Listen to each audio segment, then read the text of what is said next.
Welcome to Vrinda classes. आज हम लोग बात करेंगे कि आप साइंस की पेडागोजी को कैसे सॉल्व करेंगे। जो पेपर 2 में साइंस पूछा जाता है उसमें जो पेडागोजी होता है उसको कैसे सॉल्व करेंगे। सब हम लोग देखते हैं कि सभी में पेडागोजी कॉमन है, लेकिन सबकी पेडागोजी एक जैसी नहीं होती है, थोड़ा बहुत डिफरेंस होता है। बच्चों को पढ़ाने का तरीका तो एक ही होगा, लेकिन उस जो सब्जेक्टिव पेडागोजी होती है वो थोड़ा सा डिफरेंट होती है, क्योंकि एक बच्चा जो है सब्जेक्ट से रिलेटेड कैसे थिंक करता है वो जानना ज़रूरी होता है, उस सब्जेक्ट का नेचर जानना ज़रूरी होता है, उसके ऑब्जेक्टिव्स जानना ज़रूरत होता है। और एनसीएफ जो होता है वो उस सब्जेक्ट को लेकर क्या मतलब कहता है, ये सारा कुछ जानना ज़रूरी होता है पेडागोजी के लिए। बाकी सब चीज़ें तो सेम होती हैं, जैसे बच्चा को रखना कैसे है, बच्चों को एक्टिव रखना है, बच्चों को हमेशा मतलब मारना डांटना नहीं है, धमकाना नहीं है, ये सारी चीज़ें तो सेम रहती है। लेकिन कुछ चीज़ें जो होती हैं वो डिफरेंट होती हैं साइंस की पेडागोजी में, या हम कह सकते हैं एसएसटी की पेडागोजी में, मैथ की पेडागोजी में थोड़े थोड़े सब्जेक्टिव जो इश्यूज़ रहते हैं वो सारे में डिफरेंट रहते हैं। ठीक है, तो कुछ कुछ चीज़ें आप लोगों को ध्यान देने की ज़रूरत है। जैसे हमको देखना पड़ेगा कि साइंस का नेचर क्या कहता है। ठीक है, नेचर से लेके 3-4 पॉइंट्स हैं वो आप लोगों को पता होना चाहिए। उसके ऑब्जेक्टिव्स क्या क्या हैं और किस किस तरीके से आप बच्चों को एक्टिव रखेंगे, किस किस तरीके से उसके लर्निंग गैप्स को जो है आप दूर कर सकते हैं साइंस में। ठीक है, और चाइल्ड डेवलपमेंट एंड साइकोलॉजी में तो हम लोग बहुत तरीके से पढ़ते हैं कि इस मेन असेसमेंट के थ्रू आप जो है बच्चे को जो है वो उनके गैप्स को, उनकी कमियों को दूर कर सकते हैं। तो साइंस में ये सब देखना बहुत ज़रूरी होता है। टीचर का क्या रोल प्ले होता है कि बच्चों को मतलब साइंटिफिक एक्टिविटी में इन्वॉल्व रखे। ठीक है, तो ये सारी चीज़ें जो होती हैं वो थोड़ा डिफरेंट होता है और आप लोग को जानना ज़रूरी है। ठीक है, तो इसी बारे में आज हम लोग बात करने वाले हैं। तो चलिए हम लोग वीडियो स्टार्ट करते हैं। और अगर आप लोग चैनल पे फर्स्ट टाइम आए हैं तो चैनल को सब्सक्राइब करिएगा, पास वाले बेल आइकन को प्रेस कर दीजिएगा। सीटेट से रिलेटेड कोई भी अगर इस तरह का क्वारीज रहेगा तो आप जो है कमेंट सेक्शन में कमेंट कर सकते हैं। वीडियो अच्छी लगे तो लाइक ज़रूर करिएगा, कमेंट ज़रूर करिएगा। आप लोग का कमेंट ही डिसाइड करेगा कि नेक्स्ट वीडियो किस टॉपिक पे होगा। और मैं अपने चैनल पे वीडियो प्रीवियस ईयर की सारी जो होता है पेपर 1 पेपर 2 के लिए पोस्ट करती रहती हूँ, तो आप लोग अगर चाहे तो उसको देख सकते हैं और जो है और उसको दूसरों को भी रिकमेंड कर सकते हैं। ठीक है, तो चलिए वीडियो स्टार्ट करते हैं। हेलो फ्रेंड, तो हम लोग बात कर लेते हैं साइंस की पेडागोजी के बारे में, जो कि मैंने आप लोगों से डिस्कस किया था कि इस पर मैं आप लोगों के लिए कुछ अच्छा सा वर्क कर रही हूँ।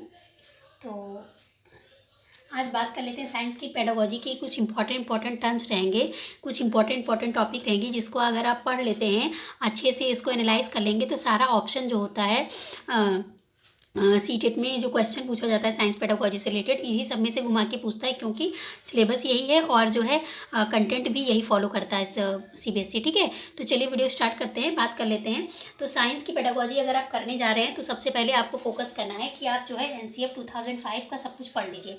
ठीक है, एनसीएफ 2005 का सारा चीज़ पढ़िए, और सारा चीज़ में आप लोगों को मैंने ऑलरेडी बता के रखा है। एनसीएफ कहता है कि जो है एग्जामिनेशन सिस्टम को फ्लेक्सिबल बनाना है, आउटसाइड लाइफ से भी जोड़ना है। हमारे जो हम बच्चों को पढ़ाते हैं फैसिलिटेटर हो, यानी टीचर सुविधादाता के रूप में काम करे, रियल लाइफ को टेक्स्ट बुक से जोड़ना है और चाइल्ड सेंटर्ड होना चाहिए। ठीक है, तो ये सारी चीज़ें जो हैं ये एनसीएफ से रिलेटेड हैं, लेकिन उसको पढ़ने के बावजूद आपके पास 2-3 पॉइंट साइंस से रिलेटेड एनसीएफ की बातें जो है, एनसीएफ जो है साइंस से रिलेटेड 2-3 बातें कहता है। क्या कहता है कि अच्छी विज्ञान शिक्षा वही है जो लर्नर के प्रति सच्ची हो, यानी जो सीखने वाला हो, बच्चे हो, उनके प्रति सच्ची होनी चाहिए, जीवन के प्रति सच्ची होनी चाहिए। जीवन के प्रति सच्ची होनी चाहिए का मतलब है कि क्वेश्चन ऐसे ही पूछेगा आपके कि एनसीएफ के अकॉर्डिंग अच्छी विज्ञान शिक्षा जीवन के प्रति सच्ची होनी चाहिए, इसका क्या मतलब है।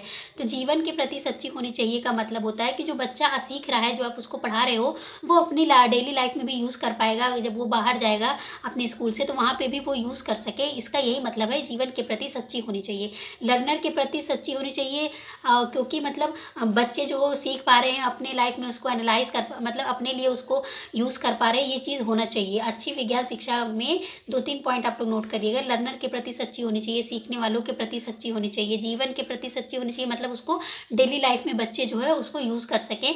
और एनसीएफ कहता है कि विज्ञान क्या है, विज्ञान नॉलेज को कंस्ट्रक्ट करने का प्रोसेस है। एनसीएफ कहता है कि ज्ञान के निर्माण करने की प्रक्रिया ही विज्ञान है। ठीक, तो एनसीएफ के अकॉर्डिंग ये बातें आप ध्यान रखिएगा, 2-3 पॉइंट्स हैं इंपॉर्टेंट।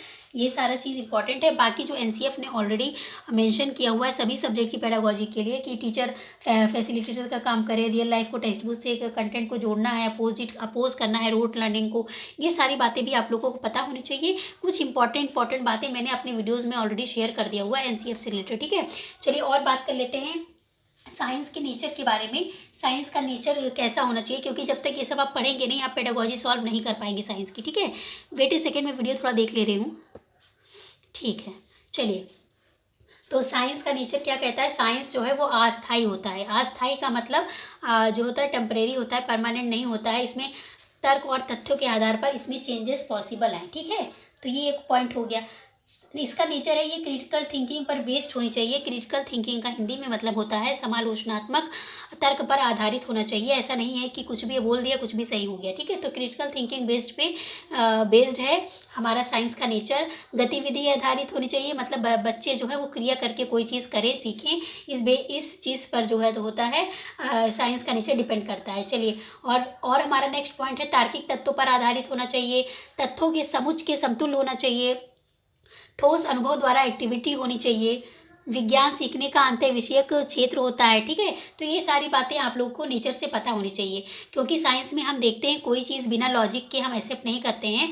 तो इसीलिए जो होता है ये तथ्यों पर आधारित होती है, उसका जांच पड़ताल करने के बाद ही उसको जो होता है हम एक मान्यता देते हैं किसी चीज़ को, ठीक है। तो ये चीज़ हमारे नेचर, साइंस के नेचर में ये सारी चीज़ें मेंशन है। अस्थायी होता है, क्रिटिकल थिंकिंग बेस्ड है, गतिविधि आधारित होना चाहिए, तथ्यों के समुच्च के समतुल्य होता है, विज्ञान सीखने के अंत्य विषयक क्षेत्र यानी सारे विषयों को इंटरलिंक करके विज्ञान को सिखाया जाता है, ठीक है। तो ये सारी चीज़ें इसके नेचर पे डिपेंड करती है, और ये नेचर में इतने पॉइंट इंपॉर्टेंट है, आप लोग इसको पढ़ लीजिएगा। फिर बात करते हैं इसके ऑब्जेक्टिव्स क्या क्या हैं, साइंस पेडागोजी को पढ़ाने का ऑब्जेक्टिव क्या क्या है। तो साइंस पेडागोजी को पढ़ाने का ऑब्जेक्टिव कुछ पॉइंट्स मैंने नोट डाउन कर दिए हैं जो कि बहुत ही इंपॉर्टेंट है। और मैं आपको इसके बाद एक पेपर सॉल्व कराऊंगी, इसी वीडियो में नहीं, मतलब दूसरे वीडियो में एक प्रीवियस ईयर का पेपर सॉल्व कराऊंगी। सारा 2-3 पेपर कराऊंगी, आपको सारा सब कुछ यहीं से मिलेगा, ठीक है। तो ऑब्जेक्टिव में बात करती हूँ कि इसका उद्देश्य होता है कि बच्चों में जो नेचुरल क्यूरियोसिटी बनी हुई है उसको बढ़ाना, क्रिटिकल थिंकिंग को बढ़ाना। क्रिटिकल थिंकिंग को बढ़ाने से मतलब ये है कि बच्चा जब किसी फैक्ट को एनालिसिस करके डिसीजन लेगा तो उसके अंदर समालोचनात्मक चिंतन का विकास होगा, और ये चीज़ें उसके लिए बहुत ही इंपॉर्टेंट है साइंस विज्ञान शिक्षा के लिए, ठीक है। तो ये इंपॉर्टेंट है कि हम उसकी क्रिटिकल थिंकिंग को बढ़ावा दें। नेक्स्ट ऑप्शन है साइंटिफिक नेचर को डेवलप करना। बच्चों में किसी चीज़ को कैसे करना है, कोई चीज़ हमारे पास है तो वो कैसे आई है, उस चीज़ को डेवलप करना इसका साइंस पेडागोजी का उद्देश्य है। सीखने का अनुभव देना, मतलब बच्चे ठोस वस्तुओं द्वारा सीखते हैं, अनुभव करते हैं, ठीक है। जो चीज़ें तार्किक तथ्यों पर आधारित होती है उनको उसको समझाना सिखाना, ये सारी चीज़ें हैं ठोस अनुभव द्वारा, ठीक है। तो ये चीज़ें हमारी ऑब्जेक्टिव में आती हैं। दूसरी बात है बच्चों की इंटरेस्ट को, बच्चों के नीड को पूरा करना, ये भी जो है इसके ऑब्जेक्टिव्स हैं, ठीक है। और थिंकिंग को बच्चों की जो सोच है उसको वैज्ञानिक दृष्टिकोण प्रदान करना भी इसका उद्देश्य है। तो ये सारी 4-5 बातें मेन है, आप लोग इसको नोट डाउन कर सकते हैं। और ये जो होता है ये इंपॉर्टेंट है आपके सीखने सिखाने की प्रक्रिया में, ये ऑब्जेक्टिव साइंस की इंपॉर्टेंट है, ठीक है। नेक्स्ट क्वेश्चन देखते हैं, बच्चों को एक्टिव कैसे रखना है साइंस पेडागोजी में, बच्चे सक्रिय कैसे रहेंगे। तो कुछ पॉइंट्स मैंने नोट डाउन कर दिए हैं कि बच्चे एक्टिव कैसे रहेंगे। हैंड्स ऑन एक्टिविटी के थ्रू बच्चे जब खुद से कोई चीज़ करेंगे, कोई क्रिया करेंगे तो उनके अंदर क्यूरियोसिटी आएगी और वो उस प्रोसेस में एक्टिव रहेंगे, ठीक है। और खुद से जब करेंगे तो उनका एनालिसिस करने की क्षमता और उनका सब कुछ सिंथेसिस करने की क्षमता, ये सब का डेवलपमेंट होगा। खुद से एवोल्यूशन भी कर पाएंगे कि नहीं ये चीज़ ऐसे नहीं ऐसे है। तो खुद से जब वो सारी चीज़ें एक्टिविटी करेंगे तो वो उसमें बच्चा एक्टिव रहेगा और सीखेगा भी बहुत अच्छे ढंग से, ठीक है।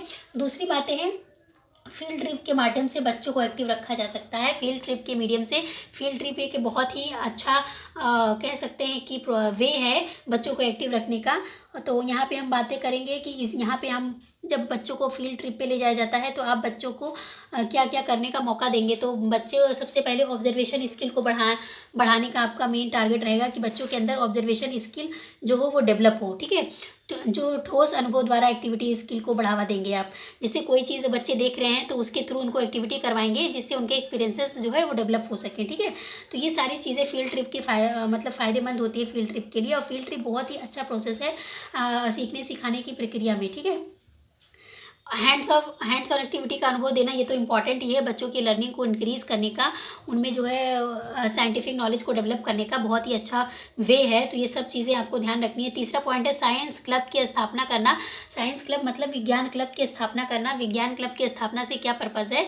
ये पर्पज़ है जैसे क्लब में हम लोग जाते हैं कई तरह से, मतलब एक पर्टिकुलरली टारगेट होता है उसी चीज़ के बारे में, वैसे साइंस क्लब में हर तरह के जो है एक्सपेरिमेंटेड बेस इक्विपमेंट वगैरह रहती हैं, तो वहाँ पे बच्चे जो होते हैं वो साइंस के थ्रू ही सारा चीज़ें सीखते हैं। तो ये इंपॉर्टेंट होता है कि साइंस क्लब का स्थापना करें। एग्जीबिशन वगैरह लगवाना साइंस का, तो ये सब एक इम्पॉर्टेंट जो होता है एक्टिविटी होता है बच्चों को सीखने में, जो साइंस की पेडागोजी के लिए इम्पॉर्टेंट है। ठीक है, तो और साइंस से रिलेटेड एक्टिविटी वाले प्रोजेक्ट करवाना। ठीक है, जितने भी प्रोजेक्ट हैं वो सब साइंस में, साइंस की पेडागोजी में आपको देखने को मिलेगा। प्रोजेक्ट वगैरह वाला जितना वर्क रहता है वो साइंस से बिलोंग करेगा, लेकिन एक्टिविटी बेस्ड हो। ये पॉइंट आपको ध्यान रखना है। खाली प्रोजेक्ट ही नहीं कंप्लीट करवाना है, एक्टिविटी बेस्ड प्रोजेक्ट को आप लोग को कंप्लीट कराना है, ये टारगेट होना चाहिए। ठीक है, यहाँ पे एनसीएफ ने रोट लर्निंग को अपोज किया, ये सब चीज़ आप लोग को ध्यान रखना है। डेफिनेशन पर बल दिया है, ये सब चीज़ आपको नेगेटिव पॉइंट में ले जाना है। अगर यहाँ पे रहेगा एनसीएफ क्या कहता है, तो डेफिनेशन को किसी भी तरह से जो है वो प्रमोट नहीं करता है कि आप डेफिनेशन को रट्टा मारिए। ठीक है, ये चीज़ बिल्कुल नहीं कहता है, और ना ही रोट लर्निंग को प्रमोट करता है। तो ये सारी चीज़ें आप लोग एनसीएफ में, वहाँ पे मैंने एक वीडियो में डाल दिया है एनसीएफ के बारे में, वो सब पढ़ लीजिएगा। साइंस की पेडागोजी इसी से रिलेटेड है।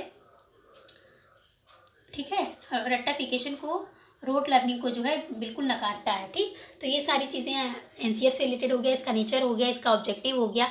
अगर आप ये 4-5 पॉइंट ठीक से पढ़ लेते हैं तो आप इन्हीं चीज़ों में से एनालाइज कर लीजिए और ऑब्जर्व पेडागोजी वाला सेशन सॉल्व करिए साइंस के, तो आपका सॉल्व हो जाएगा। ठीक, अब एक क्वेश्चन ये भी पूछा जाता है, हमेशा एक पेपर में देखने को मिलता है, इन सारे, अब आप समझ लीजिए आपका 5-6 पॉइंट तैयार हो गया, 1 2 3 4 5, और इन सब से भी मिला के 1-2 क्वेश्चन बनता है। ठीक है, तो पेडागोजी सिर्फ 10 मार्क्स का आता है, साइंस की पेडागोजी।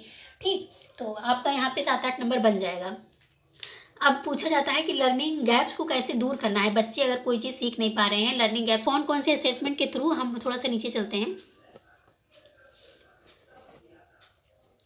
ठीक, तो हम असेसमेंट के थ्रू जो होता है बच्चों के लर्निंग गैप्स को दूर करते हैं। कैसे? फॉर्मल असेसमेंट के थ्रू, समेटिव असेसमेंट के थ्रू। ठीक है, तो ज़्यादा इंपॉर्टेंट होता है हमारा फॉर्मल असेसमेंट, क्योंकि समेटिव असेसमेंट जो होता है वो इन टर्म ऑफ टेस्ट या एग्ज़ाम या मार्क्स के बेस पे होता है। फॉर्मल असेसमेंट में जो होता है, हम कई तरह से बच्चों का जो है वो लर्निंग गैप दूर कर सकते हैं। जैसे कंसेप्ट मैप के थ्रू, कैसे, जैसे कंसेप्ट मैप के मीडियम से इसलिए कर सकते हैं कि जब बच्चों को हम कोई चीज़ करने को देंगे और उसके थ्रू वो जो कर रहा है उसको, वो चीज़ों को कैसे कर रहा है वो चीज़ हमारे माइंड में कैप्चर हो जाएगी, उसी के अकॉर्डिंग हम जो है उसको ऑब्जर्व करेंगे, देखेंगे कि क्या कर रहा है। पोर्टफोलियो के मीडियम से भी कर सकते हैं, एनेक्डोटल रिकॉर्ड के हेल्प से भी बच्चों की लर्निंग को दूर किया जा सकता है, क्योंकि पोर्टफोलियो और एनेक्डोटल रिकॉर्ड में बच्चों के जो होता है बारे में हमको जानकारियाँ मिलती हैं।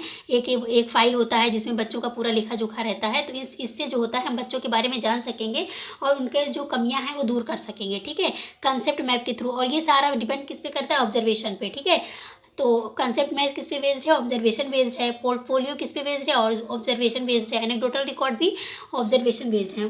एनेक्डोटल रिकॉर्ड को क्या बोलते हैं हिंदी में? वर्णन अभिलेख। ठीक है, तो ये सारी चीज़ें ऑब्जर्वेशन पर आधारित हैं। ठीक है, आप ऑब्जर्व करेंगे बच्चे को, उसके बाद आप कर पाएंगे। उसके बाद ऑब्जर्व करेंगे, इसके बाद आप लोग क्या करेंगे? बच्चों को डायग्नोज करने का काम करेंगे। यानी जब आप जान जाएंगे कि बच्चों में कमियां कहाँ हैं, उसी हिसाब से आप अपनी टीचिंग लर्निंग स्टाइल में चेंजेस करेंगे और बच्चों की कमियों को दूर करने की कोशिश करेंगे। ठीक है, तो ये सारी बातें हो गई लर्निंग गैप्स को दूर करने के लिए। आई होप ये सारा चीज़ें आप लोगों के लिए इम्पॉर्टेंट हो और जो है आप लोगों को हेल्प मिल सके इन सारी चीज़ों से पेडागोजी को सॉल्व करने में। ठीक, तो चलिए मिलेंगे नेक्स्ट वीडियो में। इसी के बेस्ड में आप एक पेपर प्रीवियस ईयर का 1-2 ठो लेके आऊँगी, आप लोग देखिएगा, आपका सब कुछ सॉल्व हो जाएगा। ठीक, पढ़ सकते हैं। मैं कैमरा एक बार घुमा दे रही हूँ ऊपर से, आप लोग चाहें तो नोट्स वगैरह बना सकते हैं। ठीक है, चलिए,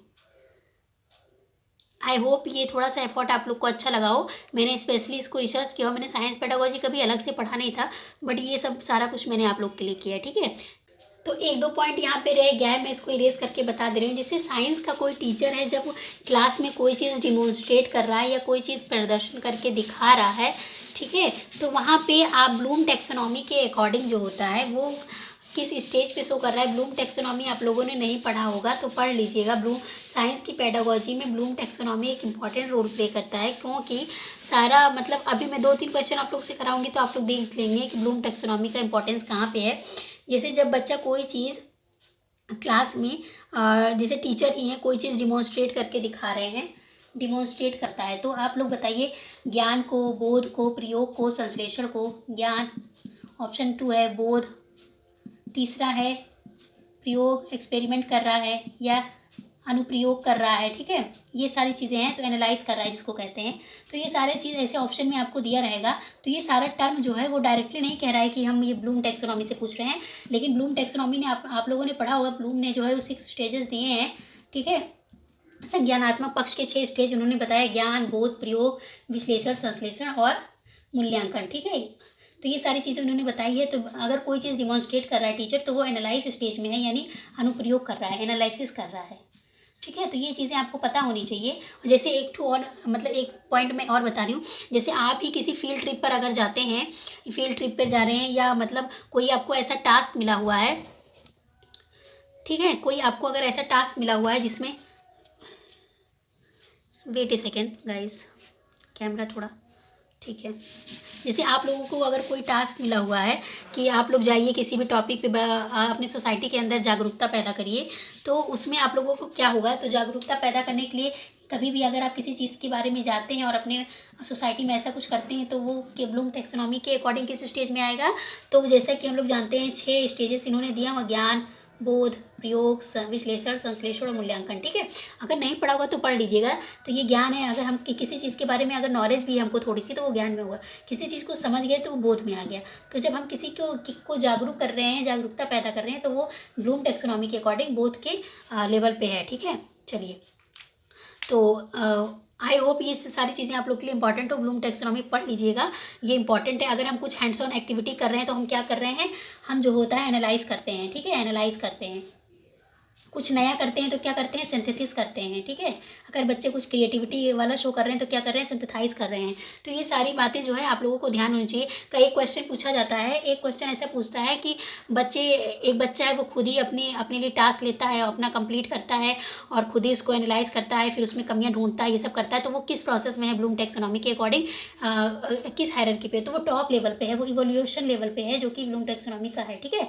तो ये मतलब वो खुद मूल्यांकन कर रहा है अपना, तो इवेलुएट स्टेज पे है, तो ये आपका राइट आंसर हो जाएगा। तो इसी तरह आप जो है ब्लूम टैक्सोनॉमी को साइंस पेडागोजी में पढ़ लीजिएगा, ठीक है।